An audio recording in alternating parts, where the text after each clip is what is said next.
Alrighty folks, welcome back to another video from Yates Computers Tips and Reviews. So for this one, it's going to be another video on hard drives, external, all of that type of thing. Wanted to go through this one more time. I've gone through 2.5 to 3.5 old style drives, older stuff. Now I've gone through the differences in M.2 drives, the sizes, the lengths, understanding that type of stuff. The next comparison I really haven't done is 2.5 to NVMe slot. And again, these vary in length. There's different sizes of drives.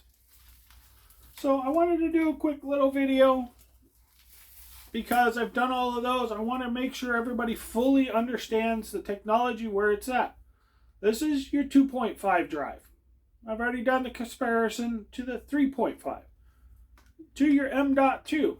Everybody can see there's a huge difference. Different ports, different connections. Gone through SATA, NVMe, pin structures are different. There's a lot of things that are different between the two on these. So this will be pretty much a short video. Again, I mentioned head on over, hit subscribe, come on back. Want everybody to actually physically see the difference between the drives. Understanding that. When I talked about the bay and inserting an M.2 into that bay, as you can see, there's not much to it. It's just a circuit board. I would not want to put that kind of pressure snapping it down in there. I've seen them where they just slide them in. But the way M.2s are designed is they sit in the slot and they set down. And you put a screw in it to hold it. So to force it down, if you're not very careful, you might be able to break something in there by putting that pressure down on it instead of the way it's meant to be inserted. Knowing that is very important. So I wanted to go through and show the differences again between your M.2 drive and your NVMe. I've seen enclosures that has a little screw. They take the panel off, you put the drive in, and you put the panel back over in an external closure like the bays that I've shown you, that you can put those in. And again, I'm not too sure if it's M.2 SATA or M.2 NVMe. There is a difference. Some motherboards and computers are not interchangeable. Some will take both, some will take one or the other. Knowing that during your research is very important when it comes to the drives. So, knowing this, I have an NVMe M.2 full board external USB drive that's USB-C. It's USB 3.0 to USB-C, I believe, connector. You get bottlenecked by the USB-C speed. It doesn't transfer as fast as the M.2. But the only reason I really bought it was because of the size. I wanted a small little drive, is what I wanted. Yeah, I had a little enclosure that was this size, but for it to be half the size, it was nice that I could set it down. Didn't take up as much space. Gets into that security thing of when is too small too small? When you can't find it because it's too small and it's sitting underneath a little tiny thing,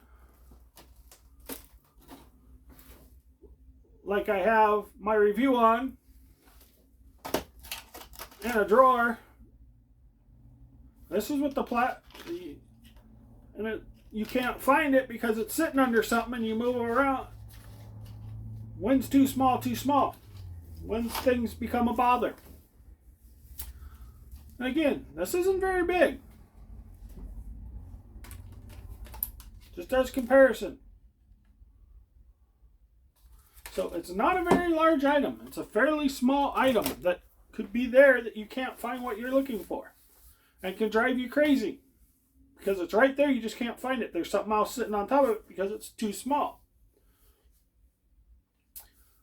Boils down to the theft issue. Somebody taking it, copying your data, doing something with it, and returning it later because it's so small you can't see when somebody takes it away. So knowing these things are very important to know what you have. So this should be a pretty simple, short video on this because there's not a whole lot to cover that I haven't covered. But this is to let you know what the true differences are between the two drives when it comes to backing up, when it comes to recovering, when you go to buy those kind of devices, what you might want to look at, what you might want to stay away from. Of course, you might need that device that has that feature in case you need to recover from this kind of a drive. But you want to make sure you have the options that you can recover from any kind of drive you want to recover from, SATA or NVMe. Because if you have a system that fails and you need that device later, but you thought, oh, I have it all, I can cover the SATA M.2s and it's an NVMe, then that device doesn't work for your needs. So this is why I'm covering this on this, to make sure that you understand there's a difference here as of 2024, what is out there, and to make sure you buy the proper things because you don't know what you're going to need in the future. Having that future growth and paying for the future growth, it means you spent the money to have it to use for the future. You want to make sure you have what you need for the future. You don't want to think you have it and then realize later, well, I spent $200 on this and it ain't going to work for what I want because it's an NVMe or it's SATA and that doesn't support the other.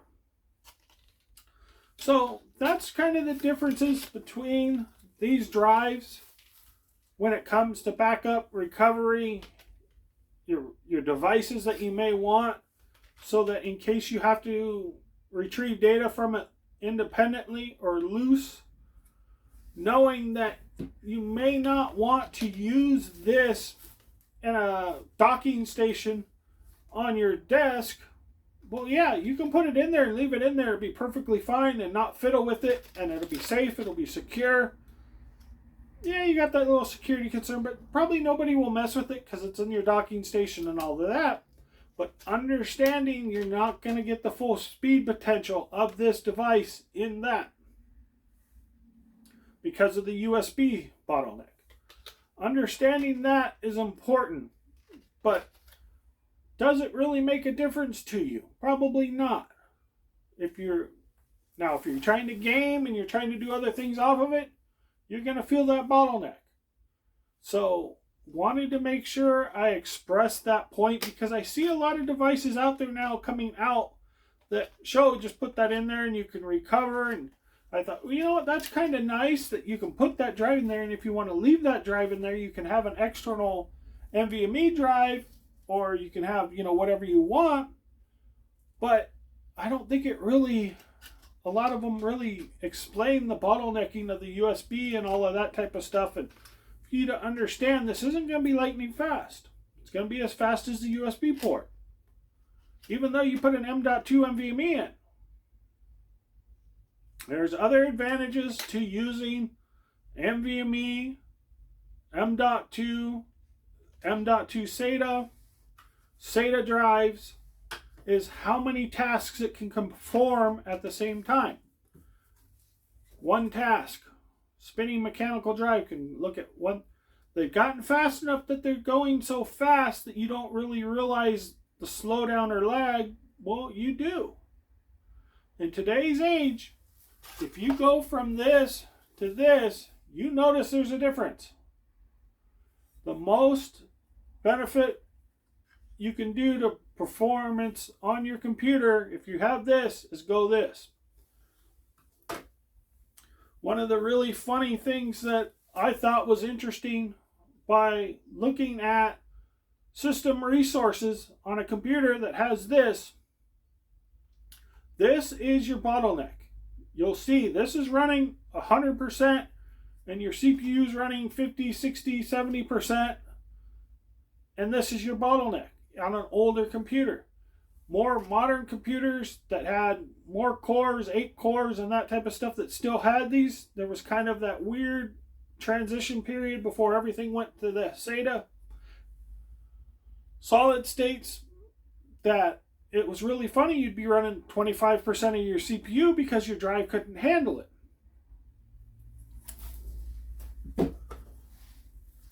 Throw one of these in, transfer the data over, 10% usage, 100% usage of the CPU.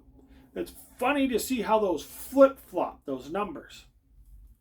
So there is a difference in speed and all of that. And then you go, of course, M.2 platform that really, I can't say I can see that major of a difference over a flip-flop, because these were so fast that the CPUs were already capping, that if I put something like this in, the CPU is already maxed.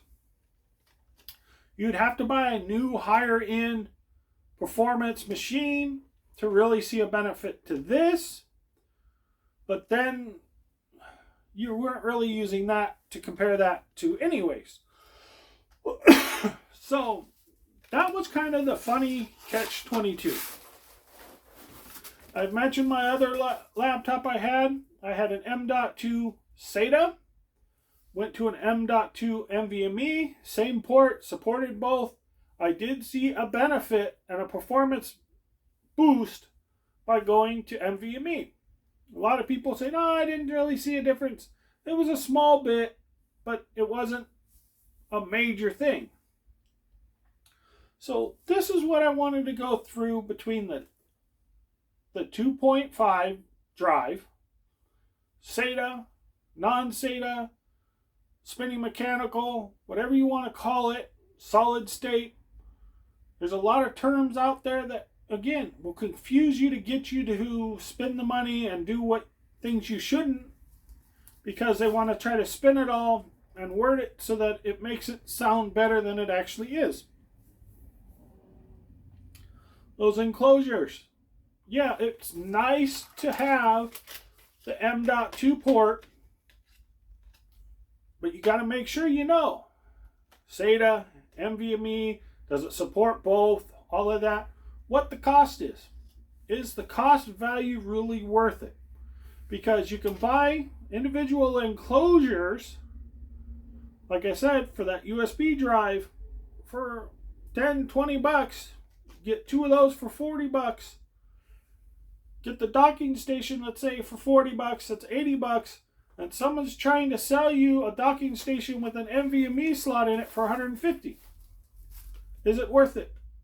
Yeah, you have it all in one unit. Smaller unit, more combined. It might be worth it for you. But if it's something you're not going to use all the time, it might be a variable there. So that was the differences between these that I've been seeing. And again, most of this is the marketing side and all of that type of stuff to try to get you to pay a lot of money for something that you really don't need. Not to mention, you can get, like I said, those USB drives that can support these things. You might not be running both of these kind of technologies. I'm sure a lot of people still are, because these are larger data size than these. So that's another factor between this and that.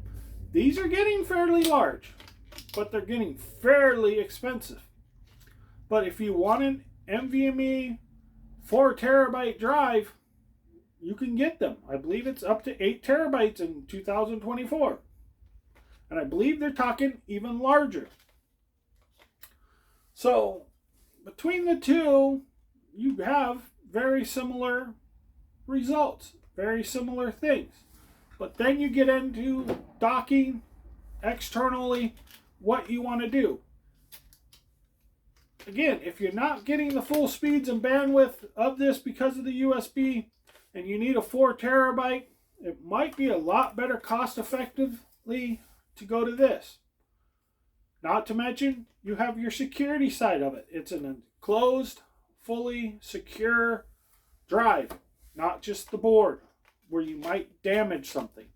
So these are some of those little things, some of the minor things I wanted to go through that I don't really hear a lot of people talking about when it comes to the actual physical drives. What's the differences? Why would I want this over that? And a lot of spinning of the truths to try to get you to pay $300 for something that's not worth $300. Because you think it's really something you need because that's what they pushed on you, but it's not. Understanding what this is and how this actually works and how that works, understanding how this works, how it works, when you want to use it, and how you want to use it is critical. Yeah, I would love to use these in everything. I'd love to have the external things that are small and this and that. But if you snap these in half because you push on them too hard, do you think the person who designed that enclosure is going to care that you now have to go out and buy another drive for $400? That's the factors I'm bringing up. That you lost all your data because you snapped that thing in half because you pushed too hard. Or you knocked it over and broke it and it snapped because it fell over and landed on top of it. Has an enclosure. Boards inside. One of those little details that might save you a lot of headaches and a lot of money and save your data. Not to mention your static electricity and all of that other stuff I mentioned, the wristbands and all of that stuff, grounding and all of that stuff. You're not supposed to touch memory and other things without being grounded. Memory's on here. So, wanted to go through that and express the differences between the two. Because there are differences. Kind of the differences between spinning mechanical, safety side, I mentioned, circuit board. No exposed circuit board. To me, these are pretty much in the same category of danger to be damaged by being handled. This has no moving mechanical parts. This has moving mechanical parts. This is really thin. This is not. So there's some variables here between them that really I wanted to express because that's the design of the tech.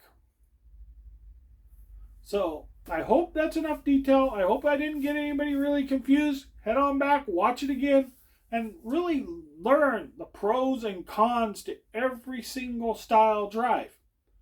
Because this can be something that can give you a big headache and a big problems in the future by using or adopting the wrong technology for the wrong thing.